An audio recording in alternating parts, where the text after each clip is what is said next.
Cuba is influenced by many different cultures. In Cuba, there are no ruling classes and no one is homeless.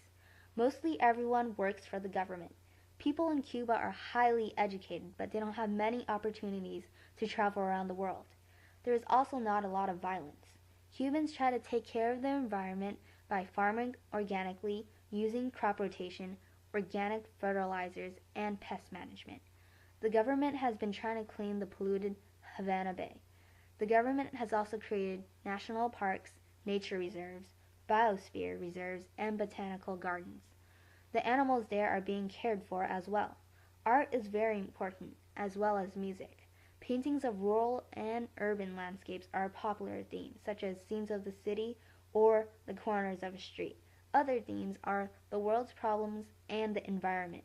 Cuba's music is influenced by African and Spanish origins. Cuban songs are usually upbeat and have a lot of rhythm for dancing. The salsa and cha-cha actually originated from Cuba. Cuba is the most diverse, largest, and most beautiful of the Greater Antilles Islands. It is mostly known as the Pearl of the Antilles. Numerous bays, peninsulas, and coastal reefs give Cuba a shoreline of 3,117 miles with more than 280 beautiful beaches. This island has a subtropical trade wind climate, ample amount of rainfall, bountiful mineral resources, and immense areas of level, fertile land fitting for farming. The whole island of Cuba was once sheltered with forests. Even though great areas were cleared to make way for sugarcane, there are still many cedar rosewood, mahogany, and other precious trees. Sugarcane is Cuba's most vital crop, the largest export, being grown throughout the island.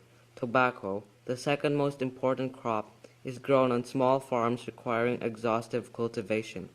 Supplementary crops and products with export potential consist of coffee, rice, oranges, lemons, and limes, grapefruit, potatoes, sweet potatoes, bananas, mangoes, pineapples, ginger, papayas, and seeds.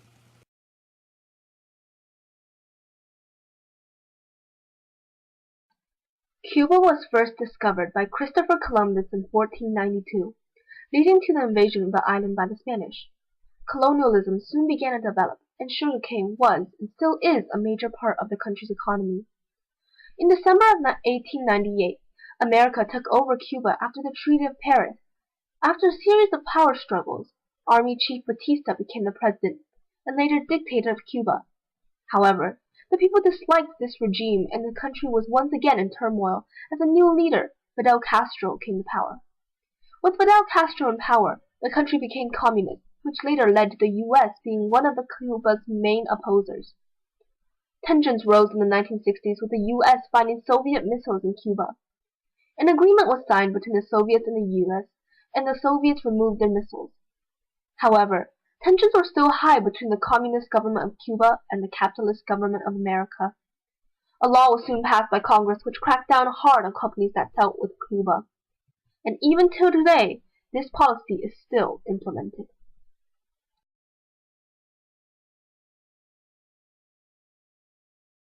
Tourism in Cuba attracts over 2 million people each year. There are many tourist attractions, such as beaches, colonial architecture, and historical sites. Cuba actually benefits from tourism by making investments and creating more industries. Many people visit Havana, an old city along the waterfront, and visit old mansions and churches. There are museum exhibits where you can learn about the Cuban Revolution. At the beaches, there's hot water and the clear Caribbean Sea, a perfect place to relax. Another popular tourist attraction is the Belmar Caves. In the caves are ornate crystal sculptures, underground rivers and ponds, and indigenous pictographs.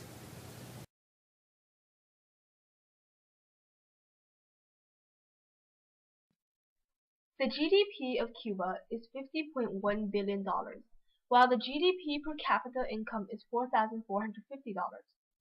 The natural resources in Cuba are nickel, cobalt, iron ore, copper, manganese, salt, timber, oil, and natural gas.